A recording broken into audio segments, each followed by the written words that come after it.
ആരെങ്കിലും ഒരാൾ തന്റെ സഹോദരൻ ചെയ്ത ഒരു തെറ്റിന്റെ പേരിൽ അയാളെ പരിഹസിച്ചാൽ, അയാളെ ഇകഴ്ത്തിയാൽ, ആ തെറ്റ് ചെയ്യാതെ, ആ പാവം ചെയ്യാതെ ആ മനുഷ്യൻ ഈ ലോകത്ത് നിന്ന് മരിച്ചു പോകുകയില്ല എന്ന് റസൂലുള്ളാഹി സ്വല്ലല്ലാഹി അലൈഹി വസല്ലം. ചെറിയ കാര്യമല്ലത്. നമുക്കൊക്കെ ഒരാളെ തെറ്റും കുറ്റവും കുറവൊക്കെ കിട്ടിക്കഴിഞ്ഞാൽ അതൊന്ന് സമൂഹ മധ്യത്തിൽ കാണിച്ചിട്ട് ആളാവാൻ എന്തോ ഒരു ആവേശമാണ് നമുക്ക്. പ്രിയപ്പെട്ടവരെ, ആലോചിച്ച് നോക്ക്. അള്ളാഹുവിന്റെ റസൂൽ പറഞ്ഞെന്താ അറിയോ? ഒരു വ്യഭിചാരിയെ നീ കാണാൻ, ആ വ്യഭിചരിച്ചതിന്റെ പേരിൽ അവനെ നീ പരിഹസിക്കുകയാണ്, ഇകഴ്ത്തുകയാണ്. ഒരു കള്ളുകുടിയനെ നീ കാണാൻ, അവൻ കള്ളു കുടിച്ചതിന്റെ പേരിൽ അവനെ നീ പരിഹസിക്കുന്നു, അവനെ നീ ഇകഴ്ത്തുന്നു, നിന്നേക്കാൾ വില കുറഞ്ഞവനായി അവനെ നീ കാണുന്നു. റസൂൽ പറഞ്ഞത് എന്താണ്? നീ മരിക്കുകയില്ല, അവൻ ചെയ്ത തെറ്റ് ചെയ്യാതെ, ലം യമുത് ഹത്താ യഅമലു, ആ തെറ്റ് ചെയ്യാതെ മരണപ്പെട്ടു പോകാൻ നിന്നെ കൊണ്ട് പറ്റുകയില്ല എന്ന് റസൂലുള്ളാഹി സ്വല്ലല്ലാഹു അലൈഹി വസല്ലമ നമുക്ക് പഠിപ്പിച്ചതാണ്. പ്രിയപ്പെട്ടവരെ, ചെറിയ കാര്യമൊന്നുമല്ല. എന്തുകൊണ്ടാണ് പരിഹാസം ഇത്രമാത്രം അപകടകരമായ, ഇത്രമാത്രം ഗൗരവതരമായ ഒരു വിഷയമായത്? ഈ പരിഹാസം ഉന്നം വെക്കുന്നത് എവിടെയാണെന്നറിയോ? മുസ്ലിങ്ങളുടെ മറ്റൊരുത്തന്റെ അഭിമാനത്തിലാണ് എന്ന് നമ്മൾ മനസ്സിലാക്കുക. പ്രവാചകൻ സ്വല്ലല്ലാഹു അലൈഹി വസല്ലമ പറയാണ്, അർരിബ സലാസത്തും വസബഊന ബാബ. പലിശക്ക്, ഈ വിഷയമായിട്ട് ബന്ധപ്പെട്ട ഒരു ഹദീസ് റസൂൽ പറയാൻ, പലിശക്ക് 73 വാതിലുകൾ ഉണ്ടെന്നാണ്.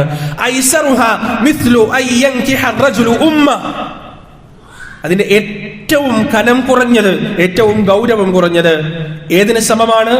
സ്വന്തം ഉമ്മയെ നിക്കാഹ് കഴിക്കുന്നതിന് സമമാണ്, സ്വന്തം ഉമ്മയെ വിവാഹം കഴിക്കുന്നതിന് സമമാണ്. മഅദല്ലാഹ് എന്ന് റസൂൽ പറയാണ്.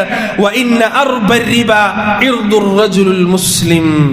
എന്നാൽ ഈ പലിശയിൽ ഏറ്റവും ഭയാനകമായത്, ഏറ്റവും ഗൗരവതരമായത്, ഏറ്റവും അപകടകരമായത്, പലിശയിൽ ഏറ്റവും അപകടകരമായത് ഒരു മുസ്ലിമായ സഹോദരന്റെ അഭിമാനത്തെ കളങ്കപ്പെടുത്തുന്നതാണ് എന്ന് റസൂലുള്ളാഹി സ്വല്ലല്ലാഹു അലൈഹി വസല്ലം. പലിശയിൽ അണ്യത്, ഒരു മുസ്ലിമിന്റെ അഭിമാനത്തെ കളങ്കപ്പെടുത്തുന്നത് എവിടെ എണ്ണിയത്?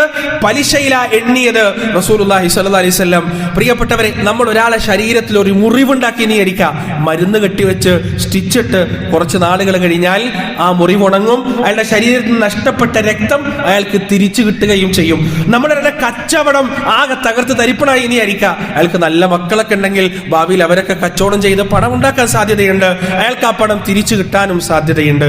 എന്നാൽ ഒരാൾ അഭിമാനത്തിന് നാം ക്ഷതം വരുത്തിയാൽ മരണം വരെ ആ മനുഷ്യന് അഭിമാനം തിരിച്ചു കിട്ടാനുള്ള സാധ്യതയില്ല. അതുകൊണ്ടാണ് റസൂലുള്ളാഹി സ്വല്ലല്ലാഹു അലൈഹി വസല്ലമ വഹയിലൂടെ അഭിമാനം എന്നത് എത്രമാത്രം പ്രധാനപ്പെട്ട ഒന്നാണ് എന്ന് നമുക്ക് പഠിപ്പിച്ചെന്ന്. പ്രിയപ്പെട്ടവരെ, ഹജ്ജത്തുൽ വിദാഇന്റെ പ്രസംഗത്തിൽ റസൂലുള്ളാഹി സ്വല്ലല്ലാഹു അലൈഹി വസല്ലമ നടത്തിയ വിശ്വവിഖ്യാതമായ ഒരു പ്രസംഗം നമുക്കറിയാലോ. അല്ലാഹുവിന്റെ റസൂൽ പറയാണ്, ഇന്ന ദിമാഅക്കും വ അംവാലക്കും വ അഅറാദക്കും ഹറാമുൻ അലൈക്കും. നിങ്ങളുടെ രക്തം, നിങ്ങളുടെ സമ്പത്ത്, നിങ്ങളുടെ അഭിമാനം, രക്തം, സമ്പത്ത്, അഭിമാനം ഹറാമുൻ അലൈക്കും, പരിശുദ്ധമാണ് നിങ്ങളിൽ. ഏതുപോലെ പരിശുദ്ധമാണ്? കഹുർമതി യൗമിക്കും ഹാദാ, ഏത് ദിവസത്തെ, ഈ ദിവസത്തെ പോലെ. ഏത് ദിവസം? അറഫ 9 ദിവസം അല്ലാഹു സുബ്ഹാനഹു വ തആല ഏറ്റവും കൂടുതൽ സന്തോഷിക്കുന്ന ദിവസം, റബ്ബ് സുബ്ഹാനഹു വ തആല നന്മകൾ ചെയ്യാൻ ഏറ്റവും കൂടുതൽ ഇഷ്ടപ്പെടുന്ന ദിവസം, മനുഷ്യന്റെ ആജന്മ ശത്രുവായ ശപിക്കപ്പെട്ട പിശാച് നിരാശയുടെ പാരമ്യത്തിൽ സ്വന്തം തലയിലേക്ക് മണ്ണ് വാരിയിട്ടെറിഞ്ഞ് കൂക്കിക്കരഞ്ഞോടിപ്പായുന്ന ദിവസം, ലോക മുസ്ലിങ്ങൾ ഹജ്ജിന്റെ വേളയിൽ ചെയ്തു പോയ പാപക്കറകൾ മുഴുവൻ കരഞ്ഞു പറഞ്ഞ് കഴുകിക്കളയുന്ന ദിവസം, അത്രയും പരിശുദ്ധമായ ദിവസത്തോളം പരിശുദ്ധമാണ് ഒരു മുസ്ലിമിന്റെ അഭിമാനം എന്നാണ് റസൂലുള്ളാഹി സ്വല്ലല്ലാഹു അലൈഹി വസല്ലം പറഞ്ഞത്. തീർന്നില്ല. ഫീ ശഹ്രികും ഹാദാ, ഈ മാസത്തെ പോലെ, ദുൽഹിജ്ജ മാസത്തെ പോലെ, ഇബ്രാഹിം നബി അലൈഹിസ്സലാത്തു വസ്സലാമിന്റെ പാവന സ്മരണകൾ ഉറങ്ങുന്ന, ഒരിക്കലും മരിക്കാത്ത മുസ്ലിം ഉമ്മത്തിന്റെ ഈമാനിന്റെ തേജസ് ഉൾക്കൊള്ളുന്ന ഈ ദുൽഹജ്ജ് മാസത്തിന്റെ പവിത്രത ഒരു മുസ്ലിമിന്റെ അഭിമാനത്തിനുണ്ട് എന്ന് റസൂലുള്ളാഹി സ്വല്ലല്ലാഹു അലൈഹി വസല്ലം. കഴിഞ്ഞില്ല. വഫീ ബലദികും ഹാദാ ഫീ ബലദികും ഹാദാ, ഈ നാടിനെ പോലെ, മക്കത്തുൽ മുകറമയെ പോലെ, മക്കത്തുൽ ശരീഫയെ പോലെ പരിശുദ്ധമായ ആദം അലൈഹിസ്സലാത്തു വസ്സലാമിന്റെ കാലഘട്ടം തൊട്ട് നിലനിൽക്കുന്ന, ഇബ്രാഹിം അലൈഹിസ്സലാത്തു വസ്സലാം പുനർനിർമ്മിച്ച പരിശുദ്ധമായ കഅബാലയത്തിന്റെ, ആ പരിശുദ്ധമായ കഅബാലയത്തിന്റെ നിലനിൽപ്പ് കൊണ്ട് പരിശുദ്ധിയേറുന്ന, പവിത്രതയേറുന്ന മക്കത്തുൽ മുകറമയെ പോലെ പരിശുദ്ധമാണ് ഒരു മുസ്ലിമിന്റെ അഭിമാനമെന്ന് റസൂലുള്ളാഹി സ്വല്ലല്ലാഹു അലൈഹി വസല്ലം പറയാൻ.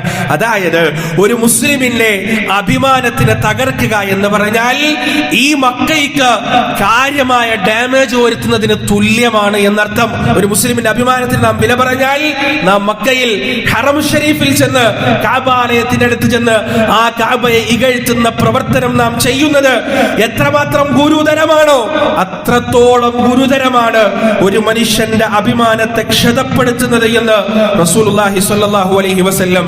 പ്രിയപ്പെട്ടവരെ, അതുകൊണ്ട് നമ്മൾ മനസ്സിലാക്കുക, നമ്മളൊരു ചെറിയ പരിഹാസത്തിന്റെ വാക്കുകൾ കൊണ്ട് ഇകഴ്ത്തിക്കളയാൻ ശ്രമിക്കുന്ന ഈ പറയുന്ന മുസ്ലിമിന്റെ അഭിമാനത്തിന് അത്രമാത്രം വില ഹദീസിന്റെ താളുകളിലൂടെ റസൂലുള്ളാഹി സ്വല്ലല്ലാഹു അലൈഹി വസല്ലമ നൽകിയിട്ടുണ്ടെന്ന് നമ്മൾ മനസ്സിലാക്കുക. തെറ്റ് ചെയ്യുന്ന ആളുകളാണെങ്കിൽ പോലും പ്രിയപ്പെട്ടവരെ, ഒരു സ്വഹാബിയുടെ അടുത്ത് വന്നിട്ട് ചില ആളുകൾ, ഒരു മനുഷ്യൻ പറയാണ്, എന്റെ വീടിന്റെ അപ്പുറത്ത് നിന്നിട്ട് ചില ആളുകൾ ചില നിയമവിരുദ്ധമായ പ്രവർത്തനങ്ങൾ നടത്തുന്നു, കള്ളു കുടിക്കുന്നു, അമ്മാതിരി കാര്യങ്ങളൊക്കെ ചെയ്യുന്നു, ഞാനിത് ഭരണാധികാരിയുടെ കണ്ണിൽ പെടുത്തട്ടെ, ഞാൻ കേസ് കൊടുക്കട്ടെ എന്ന് ചോദിച്ചപ്പോ ഈ സ്വഹാബി എന്താ മറുപടി പറഞ്ഞതെന്നറിയോ? പാടില്ല, നീ അവരെ ഉപദേശിക്കുക, നീ അവരെ ഉപദേശിക്കുക, അവരുടെ തെറ്റ് നീ, അവരുടെ ന്യൂനത നീ പരസ്യമാക്കരുത്, നന്നായി ഉപദേശിക്കുക, ആവർത്തിച്ച് ഉപദേശിക്കുക. അപ്പൊ ഈ മനുഷ്യൻ പറഞ്ഞു, ഞാൻ കുറെ പറഞ്ഞു കൊടുത്തു, കുറെ പറഞ്ഞു നോക്കി, പക്ഷെ അവര് നന്നാവുന്നില്ല, ഇനി നിയമത്തിന് മുന്നിൽ കൊണ്ടുവരലല്ലാതെ വേറൊരു മാർഗവുമില്ല എന്ന് പറഞ്ഞപ്പോ ഈ സ്വഹാബി പറഞ്ഞു കൊടുക്കാണ്, വൈഹക്. ആ ഹദീസിന്റെ തുടക്കം എങ്ങനെയാണ്? വൈഹക്, നിനക്ക് നാശം. സമയത്ത് റസൂലുള്ളാഹി സ്വല്ലല്ലാഹു അലൈഹി വസല്ലം യഖൂൽ, നബി സ്വല്ലല്ലാഹു അലൈഹി വസല്ലം പറയുന്നത് ഞാൻ കേട്ടിട്ടുണ്ട്. എന്താ? മൻ സതറ ഔറതൻ ഫകഅന്നമാ ഇസ്തിഹിയ മൗഊദതുൻ ഫീ ഖബ്രിഹാ, ആരെങ്കിലും ഒരു ന്യൂനത മറച്ചു വെച്ചാൽ കുഴിച്ചു മൂടപ്പെട്ട പെൺകുട്ടിക്ക് അതിന്റെ ഖബറിൽ വെച്ച് ജീവൻ നൽകിയവനെ പോലെയാണ് എന്ന് റസൂലുള്ളാഹി സ്വല്ലല്ലാഹു അലൈഹി വസല്ലം പറഞ്ഞതായി ഞാൻ കേട്ടിട്ടുണ്ട്. ആലോചിച്ച് നോക്ക് നിങ്ങൾ, ഒരു പെൺകുട്ടിയെ ജീവനോടെ കുഴിച്ചു മൂടപ്പെടാൻ, ആ പെൺകുട്ടിക്ക് ആ ഖബറിൽ വെച്ച് ജീവൻ തിരിച്ചു നൽകുന്ന മനുഷ്യൻ എത്രമാത്രം അള്ളാഹുവിന്റെ മുന്നിൽ സ്വീകാര്യനായിരിക്കുമോ, എത്രമാത്രം അള്ളാഹുവിനോട് സ്നേഹമുണ്ടാകുമോ. അതുപോലെ ഒരു മനുഷ്യന്റെ ഔറത്ത് മറച്ചു വെച്ചാൽ, ഒരു മനുഷ്യന്റെ ന്യൂനത മറച്ചു വെച്ചാൽ അള്ളാഹുവിന്റെ സവിധത്തിൽ ആ മനുഷ്യൻ എത്രമാത്രം സ്ഥാനം കിട്ടുമെന്ന് റസൂലുള്ളാഹി സ്വല്ലല്ലാഹു അലൈഹി വസല്ലമ നമുക്ക് പറഞ്ഞു തരാണ്. പ്രിയപ്പെട്ടവരെ, നമ്മുടെ ഓരോ വാക്കും നാം ശ്രദ്ധിക്കേണ്ടതുണ്ട്, നാം ഉപയോഗിക്കുന്ന ഓരോ വർത്തമാനങ്ങളും. കാരണം പ്രവാചകൻ പറയാണ്, ഇന്നൽ അബ്ദ ലയഖൂലുൽ കലിമ, ചില അടിമകൾ ചില വാക്കുകൾ പറയും, ലാ യഖൂലുഹാ ഇല്ലാ ലിയുദ്ഹികൻ നാസ്. എന്തിനായിരിക്കും അത് പറയുന്നുണ്ടാവുക? ജനങ്ങളൊന്ന് ചിരിപ്പിക്കുക, ആളുകൾക്ക് ഒരു കോമഡി ഉണ്ടായി കൊടുക്കുക, ഒന്ന് തമാശ പറയാ എന്ന ഉദ്ദേശത്തോടെ കൂടിയായിരിക്കും അവനത് പറയുന്നുണ്ടാവുക. യഹ്വി ബിഹാ അബ്അദ മാ ബൈനസ് സമാഇ വൽ അർദ്. മഅദല്ലാഹ്, അല്ലാഹു കാത്തുരക്ഷിക്കട്ടെ. യഹ്വി ബിഹാ മാ ബൈനസ് സമാഇ വൽ അർദ്, ആകാശ ഭൂമികൾക്കിടയിലുള്ള അത്രയും മദപ്പതനത്തിലേക്ക്, നരകത്തിന്റെ അടിയിലേക്ക് ഈ ഒരൊറ്റ കാരണം കൊണ്ട് മനുഷ്യൻ പതിച്ചു പോകുന്നു. ഈ ഒറ്റ വാക്കുകൊണ്ട് മനുഷ്യൻ പതിച്ചു പോകും. അല്ലാഹു കാത്തുരക്ഷിക്കട്ടെ. എന്നിട്ട് റസൂൽ പറയാൻ, വഇന്നഹു ലയസില്ലു അൻ ലിസാനിഹി അശദ്ദ മിമ്മാ യസില്ലു അൻ ഖദമൈ, മനുഷ്യൻ കാലുകൊണ്ട് വഴുതി വീഴുന്നതിനേക്കാൾ കൂടുതൽ നാവ് കൊണ്ടാണ് വഴുതി വീഴുന്നത് എന്ന് നബി സല്ലല്ലാഹു അലൈഹി വസല്ലം പറയാൻ. എന്താ അതിന്റെ കാരണം? കാലുകൊണ്ട് വഴുതി വീണാൽ എല്ല് പൊട്ടും, ചിലപ്പോൾ കയ്യിനൊരു മുറിയാവും. പക്ഷെ നാവ് കൊണ്ട് വഴുതി വീണാൽ കരകയറാൻ കഴിയാത്ത നരകത്തിലേക്കായിരിക്കും നമ്മൾ ആപതിക്കുക. ഇതാണ് റസൂലുള്ളാഹി സ്വല്ലല്ലാഹു അലൈഹി വസല്ലം. കാലുകൊണ്ട് വഴുതി വീഴുന്നത് നമുക്ക് സഹിക്കാൻ കഴിയുന്നതാണ്, റിപ്പയർ ചെയ്യാൻ കഴിയുന്നതാണ്. പക്ഷെ നാവ് കൊണ്ടുള്ള വഴുതി വീഴലുകൾ പ്രിയപ്പെട്ടവരെ നമുക്കത് റിപ്പയർ ചെയ്യാൻ കഴിയുന്നതല്ല, നന്നാക്കാൻ കഴിയുന്നതല്ല എന്ന് നമ്മൾ മനസ്സിലാക്കുക. മഹദി ആയിഷ റളിയല്ലാഹു അൻഹയുടെ ജീവിതത്തിൽ നിന്ന് തന്നെയുള്ള മറ്റൊരു സംഭവം നമുക്കറിയാം. അവർ റസൂലിനോട് പറയാണ്, ഹസ്ബുക മിൻ സഫിയ കദാ വകദാ.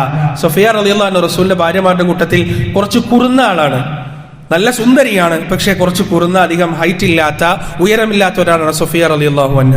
അവരെ കുറിച്ച് ഒരിക്കൽ ആയിഷ റളിയല്ലാഹു അൻഹ, ആയിഷ റളിയല്ലാഹുവിന്റെ ഒരു അവരുടെ ആ പ്രായത്തിന്റെയും ഇതിന്റെ ഒക്കെ ഒരു സ്വഭാവമാണത്. അവരിങ്ങനെ സഫിയ റളിയല്ലാഹുവിനെ കുറിച്ച് ചില കുസൈറ, കുറുന്നിട്ടാണ്, നിങ്ങൾക്ക് അത് മതിയല്ലോ, സഫിയനെ മതിയല്ലോ എന്നൊക്കെ പറഞ്ഞ് ചില അംഗങ്ങളും ചില നമ്മളെ ആധുനിക ഭാഷയിൽ പറഞ്ഞാൽ ട്രോളുകളൊക്കെ നടത്തി. ഒന്ന് ട്രോളി സഫിയ റളിയല്ലാഹുവിനെ ആയിഷ റളിയല്ലാഹു അൻഹ എന്ത് ചെയ്തു? ഒന്ന് ട്രോളി. അപ്പം നബി സല്ലല്ലാഹു അലൈഹി വസല്ലമയുടെ പ്രതികരണം എന്താ അറിയോ? മുസ്ലിങ്ങളെ, ഉറങ്ങുന്ന ആളുകളൊക്കെ ഒന്ന് എഴുന്നേറ്റിട്ട് ഈ വാക്ക് ഒന്ന് അടിവരയിടുക. എന്താ റസൂൽ പറഞ്ഞറിയോ? യാ ആയിഷ, അല്ലയോ ആയിഷ, ലഖദ് ഖുൽതി കലിമതൻ, നീ ഒരു വാക്ക് പറഞ്ഞിട്ടുണ്ട്. ഇപ്പോ നീ പറഞ്ഞ വാക്കുണ്ടല്ലോ, നീ പറഞ്ഞ വർത്തമാനമുണ്ടല്ലോ, ലൗ മുസ്ജത് ബിമാഇൽ ബഹർ ലമസജതഹു, ഈ വാക്കെങ്ങാനും ബഹറിലെ കടലിലെ വെള്ളത്തിൽ കലക്കുകയാണെങ്കിൽ ആ കടലിലുള്ള വെള്ളം പോലും മലീമസമായി പോകും, ആ കടലിലെ വെള്ളം പോലും മോശമായി പോകുമെന്ന് ആയിഷ റളിയല്ലാഹു അൻഹയോട് റസൂലുള്ളാഹി സ്വല്ലല്ലാഹു അലൈഹി വസല്ലം പറയാൻ. ആലോചിച്ച് നോക്ക് പ്രിയപ്പെട്ടവരെ, എത്ര തവണ ജീവിതത്തിൽ ഓരോ ദിവസവും നമ്മൾ കടലിലെ വെള്ളം കലക്കുന്നുണ്ടാവും. എന്തൊക്കെയാണ് നമ്മൾ മറ്റുള്ളവരെ കുറിച്ച് പറയാറുള്ളത്? അവരുടെ ജീവിതത്തെക്കുറിച്ച്, സംസാരത്തെക്കുറിച്ച്, വേഷഭൂഷാദികളെക്കുറിച്ച്, സ്വഭാവങ്ങളെക്കുറിച്ച്, അല്ലെ? അള്ളാഹു കാത്തുരക്ഷിക്കട്ടെ. റഹ്മാനായ റബ്ബ് ഈ മാരകമായ ഒരു സ്വഭാവത്തിൽ നിന്ന്, ഈ ഒരു ദുശ്ശീലത്തിൽ നിന്ന് നമ്മെയും നമ്മുടെ കുടുംബങ്ങളെയും എല്ലാം കാത്തുരക്ഷിക്കുമാറാകട്ടെ. വനസ്തഗ്ഫിറുല്ലാഹ ലി വലക്കും വഅൻ ജമീഇൽ മുസ്ലിമീന അജ്മഈൻ വനസ്തഗ്ഫിറൂഹു ഇന്നഹു ഹുവൽ ഗഫൂറുർ റഹീം.